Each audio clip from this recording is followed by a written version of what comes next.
Hello ছোট বন্ধুরা, welcome back to my channel language academy. আজকে আমি চলে এসেছি আরও একটা নতুন টপিক নিয়ে। তো চলো আজকে আমাদের টপিক মেটেরিয়াল নাউন কি সেটা জেনে নিই। যে নাউনের মাধ্যমে কোনো বস্তু, কোনো উপাদান বা কোনো পদার্থ দিয়ে তৈরি হয়েছে তা বোঝায় তাকে মেটেরিয়াল নাউন বলে। অর্থাৎ মেটেরিয়াল নাউন বলতে সেই সমস্ত পদার্থ বা উপাদান বা সাবস্ট্যান্সকে বোঝায় যেগুলো দিয়ে আমরা নতুন কিছু তৈরি করতে পারি। যেমন গোল্ড বা সোনা, এটা একটা পদার্থ বা সাবস্ট্যান্স। তো এই সোনা বা গোল্ড দিয়ে আমরা সোনার হার, কানের দুল, বালা ইত্যাদি তৈরি করতে পারি। তাই সোনা হলো মেটেরিয়াল নাউনের একটা উদাহরণ। উড বা কাঠ, এটাও একটা পদার্থ বা সাবস্ট্যান্স। তো এই উড বা কাঠ দিয়ে আমরা চেয়ার, টেবিল, বেঞ্চ ইত্যাদি তৈরি করতে পারি। আর তাই উড হলো একটা মেটেরিয়াল নাউন। সুগার বা চিনি, এটাও একটা উপাদান বা সাবস্ট্যান্স। এই সুগার বা চিনি দিয়ে আমরা বিভিন্ন ধরনের লজেন্স, ক্যান্ডি ইত্যাদি তৈরি করতে পারি। আর তাই সুগার হলো মেটেরিয়াল নাউনের একটা উদাহরণ। পরেরটা দেখো, পরেরটা হলো ওয়াটার। এটাও কিন্তু মেটেরিয়াল নাউনেরই উদাহরণ, কারণ জল বা ওয়াটার হলো এক ধরনের উপাদান বা সাবস্ট্যান্স, যেটা থেকে আমরা বিভিন্ন জিনিস তৈরি করতে পারি। আমাদের জীবনের প্রত্যেকটা কাজের জন্য আমাদের জল লাগে। আবার জল দিয়ে আমরা আইস কিউব, জলীয় বাষ্প ইত্যাদি তৈরি করতে পারি। এই কারণের জন্য জল বা ওয়াটারও কিন্তু মেটেরিয়াল নাউনেরই উদাহরণ। বোঝা গেল? তাহলে আমরা এইটা বুঝতে পারলাম যে মেটেরিয়াল নাউন হলো সেই সমস্ত পদার্থ বা উপাদান বা সাবস্ট্যান্স যেগুলো দিয়ে আমরা নতুন কিছু তৈরি করতে পারি। বুঝতে পারলে তো? এবার চলো আমরা একটা কুইক গেম খেলে নিই।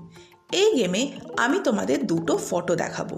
সেই ফটো দুটোর মধ্যে পার্থক্য কি সেটা তোমাদেরকে বলতে হবে। ওকে, বলো তো এই দুটো ফটোর মধ্যে পার্থক্য কোথায়? Very good. প্রথম ছবিটা হলো বাঞ্চ অফ গ্রেপসের, এর মানে একগুচ্ছ আঙুরের, তাই এটা হলো কালেকটিভ নাউন।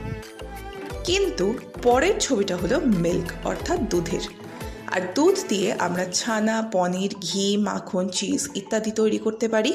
তাই মিল্ক হয়ে যাবে মেটেরিয়াল নাউন। ওকে, এই ছবি দুটো দেখো। এবার বলো তো এদের মধ্যে পার্থক্য কোথায়?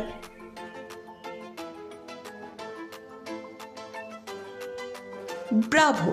প্রথম ছবিটা হলো একটি বয় বা একটা ছেলের, তাই এটা হলো কমন নাউন। কিন্তু দ্বিতীয় ছবিটা হলো সিলভার বা রূপোর, আর রূপো হলো একটা পদার্থ বা সাবস্ট্যান্স যেটা দিয়ে আমরা রূপোর বাসনপত্র, রূপোর গয়না ইত্যাদি তৈরি করতে পারি। তাই রূপো বা সিলভার হলো মেটেরিয়াল নাউন। চলো পরেরটা দেখে নিই। বলো তো এই ছবি দুটোর মধ্যে পার্থক্য কি?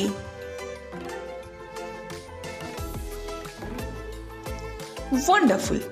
প্রথমটা হলো আমাদের সবার প্রিয় ভারতবর্ষ বা ইন্ডিয়ার ম্যাপ। ইন্ডিয়া মানে একটা নির্দিষ্ট দেশের নাম, আর তাই এটা হয়ে যাবে প্রপার নাউনের উদাহরণ। আর পরের ছবিটা হলো কটন বা তুলোর। তুলো হলো একটা উপাদান বা সাবস্ট্যান্স যেটা দিয়ে আমরা জামা কাপড়, ব্যান্ডেজ ইত্যাদি তৈরি করতে পারি। আর তাই তুলো বা কটন হলো একটা মেটেরিয়াল নাউন। বোঝা গেল?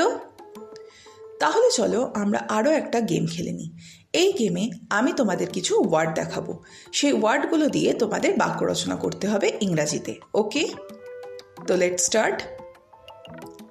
তোমাদের প্রথম ওয়ার্ডটা হলো ক্লে, মানে মাটি বা কাদামাটি। তো এই ক্লে শব্দটা দিয়ে একটা বাক্য রচনা করো তো।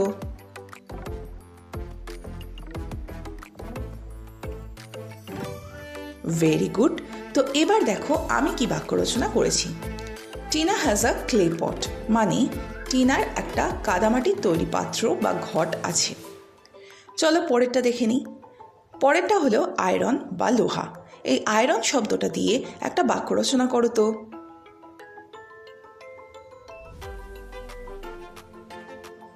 গ্রেট, খুব সুন্দর। তো চলো আমি কি বাক্য রচনা করেছি সেটা তোমাদের দেখাই। Yesterday I saw an iron machine, অর্থাৎ গতকাল আমি একটা লোহার তৈরি যন্ত্র দেখেছিলাম। ওকে, তো চলো আমরা পরের শব্দটাও দেখে নিই। আমাদের পরের শব্দটা হলো প্লাস্টিক। তো এই শব্দটা দিয়ে একটা বাক্য রচনা করো তো।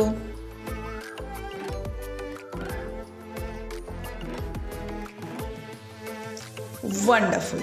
তো চলো দেখে নিই আমি কি বানিয়েছি। He has a plastic water bottle, অর্থাৎ তার প্লাস্টিকের তৈরি একটা বোতল আছে, বা তার প্লাস্টিকের তৈরি একটা জলের বোতল আছে। তো আজ এত অবধি। খুব শিগগিরই আমি আবার ফিরছি আরও একটা নতুন টপিক নিয়ে। Till then bye, thanks for watching.